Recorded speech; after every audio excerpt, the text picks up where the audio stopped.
Tarique Rahman 25শে December দেশে আসার আগে জামাত শিবির বলেছিল দেশে আসবে না, আসতে পারবে না। দেশে আসার পরে তারা উঠে পড়ে লাগলো তারেক রহমানের কিভাবে ভুল-ত্রুটি ধরা যায়। সে প্রতিটা জেলা পথসভায় প্রোগ্রাম করতে করতে আজ ক্লান্ত।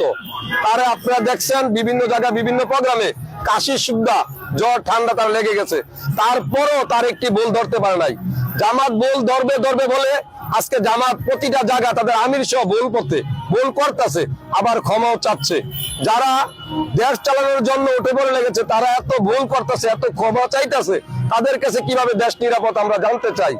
আরেকটা জিনিস জানতে চাই, তা হলো দেশের অর্ধেক নারী কর্মজীবী, তাদেরকে তারা পতিতার সাথে তুলনা করেছিল।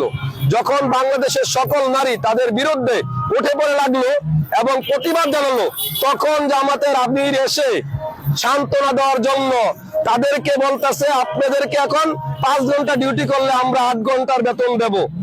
তো 8 ঘন্টার বেতন যদি আপনারা ধরেন তাহলে নিম্নস্থল ঘন্টায় 2,500 টাকা করে পড়ে, 3 ঘন্টায় সর্বোচ্চ 7,500 টাকা। তাহলে 4 কোটি নারীকে যদি তারা 7,500 টাকা দেয়, আপনারা আবার বলেন কত টাকা তাদের দিতে হবে। তারেক রহমান বলেছিল 6 লক্ষ ফ্যামিলিকে আমরা ফ্যামিলি কার্ড দেব। সেটাকে নিয়ে তারা বলেছিল কোথায় টাকা পাবো, কিভাবে টাকা পাবে, সরকার কিভাবে দেবে। কিন্তু এখন দেখেন তাদের অবস্থা। 4 কোটি মানুষকে তারা যদি 7,500 করে টাকা দিতে পারে, আর তারেক রহমান বলেছিল 6 লক্ষ ফ্যামিলিকে ফ্যামিলি কার্ড দেবে, সেটা কোথায় থেকে দেবে, কোথায় থেকে পাবে টাকা? তারা এই কথা বলেছিল, তারা এখন 6 কোটি মানুষকে অথবা প্লাস মানুষকে কিভাবে টাকা দেবে আমরা জানতে চাই।